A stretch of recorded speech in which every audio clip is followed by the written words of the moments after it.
Why love is biologically an illusion. Most men live their lives chasing shadows. They search endlessly for love, for validation, for that one perfect connection.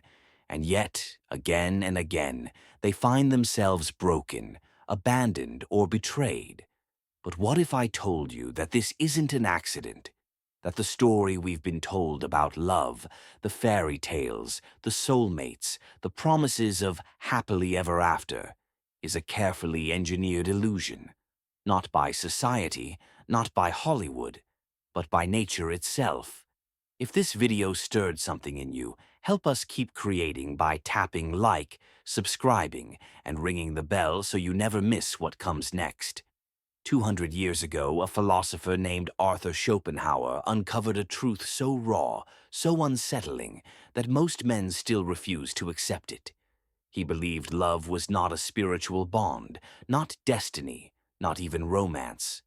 Love, he argued, is nothing more than a biological trap, a chemical mirage designed for one purpose: reproduction. Think about that for a second. Every time you've felt your heart race, every time you've been consumed by obsession, every time you were convinced that she's the one, it wasn't fate. It wasn't magic. It was your biology doing calculations. Your brain wasn't connecting with her soul. It was silently running the numbers on fertility, health, and survival. And women? Their attraction works the same way, but the algorithm is different. Where men are wired to seek beauty, youth, and signs of fertility, women are wired to evaluate strength, security, and social dominance. Schopenhauer once wrote, "Love is the ultimate goal of almost all human effort. It is more important than anything else in life." But he didn't mean that as a celebration. He meant it as a warning. He saw love as the trick that keeps humanity reproducing. A short-lived high that vanishes the moment biology has achieved its goal. Look around. How many men have destroyed themselves for women who left them without a second thought? How many marriages disintegrate the moment the initial spark fades? That's not a coincidence. That's design.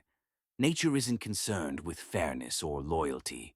It doesn't care about your devotion. It only cares about survival. And for women, that survival instinct means one thing: selectivity. They are the choosers, the gatekeepers. They are programmed to pursue not just love, but advantage, status, protection, superiority. A man's promises mean nothing if he can't provide. Schopenhauer saw this clearly. He said women are rarely guided by reason, but by instinct and emotion. And before you dismiss that as outdated or cruel, look at the evidence today. Look at dating apps where most women compete for the top fraction of men. Look at divorce courts, where loyalty is rewarded with ruin. Look at history, where kings killed for mistresses who betrayed them. The pattern repeats, because the biology never changed. The truth is this: most men believe love is mutual, that if they sacrifice enough, care enough, prove themselves enough, they will be rewarded with loyalty. But Schopenhauer warned us. To be loved, one must not be just, but clever. Women don't fall for devotion. They fall for strength, for presence, for dominance. This is why the so-called nice guy so often finishes last. Not because he is unworthy, but because he misunderstood the rules of the game. He thinks love is earned through service.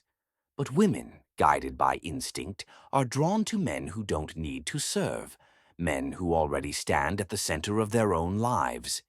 Ever noticed how women lose interest once they've secured a man? How the passion withers once the chase is over? Schopenhauer called it the tragedy of possession. Desire is not about having, it's about conquering. And once the conquest is complete, the hunger fades. This isn't malice, it's biology. And the man who understands this stops blaming. He starts adapting. Because the truth isn't that women are cruel. The truth is that love, as you've been taught to believe in it, does not exist.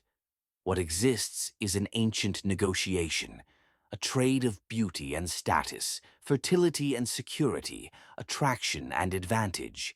Love is not unconditional. It is the most conditional arrangement in the world. And here's where things get darker. Modern society has amplified this ancient game. Social media has turned attention into an economy. The average man has become an unpaid laborer, simping, orbiting, competing for crumbs of validation from women who will never commit to them. Schopenhauer predicted this centuries ago.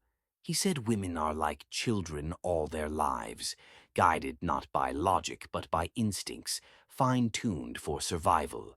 And in a world where raw strength is no longer necessary, those instincts became psychological weapons. Emotional intelligence became the new battlefield. Watch closely, and you'll see it everywhere.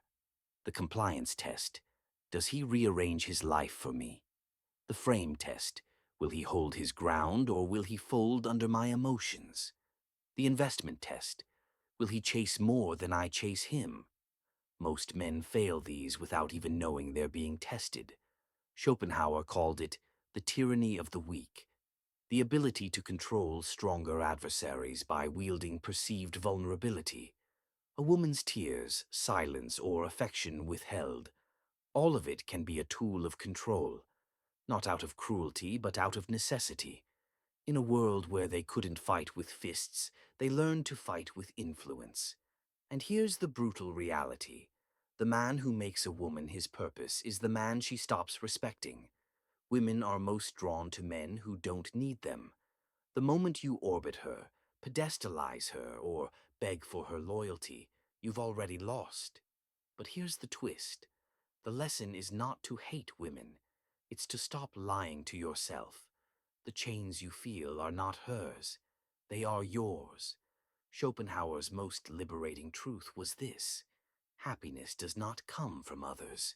It comes from yourself. He wrote, "The happiness we receive from ourselves is greater than that which we obtain from our surroundings." The men who thrive are not the ones who win women's hearts. They are the ones who stop making women the center of their universe.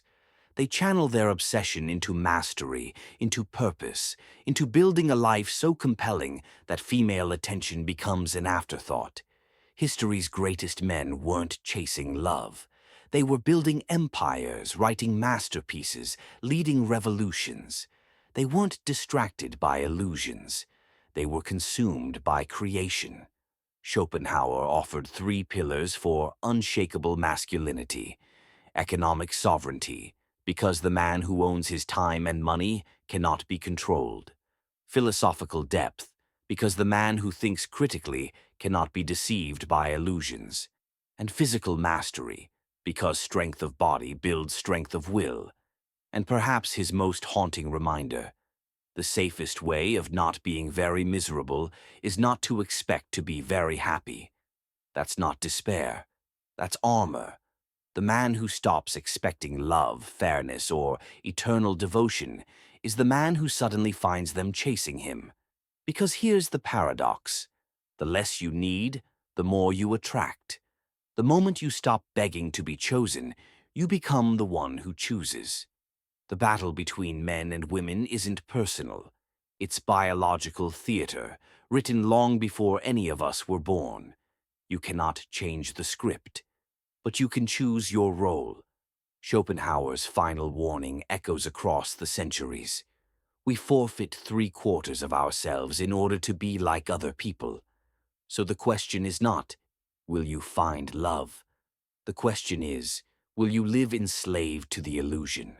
Or will you break free, stop chasing shadows, and finally step into your true power? Because in the end, love was never the prize. You are.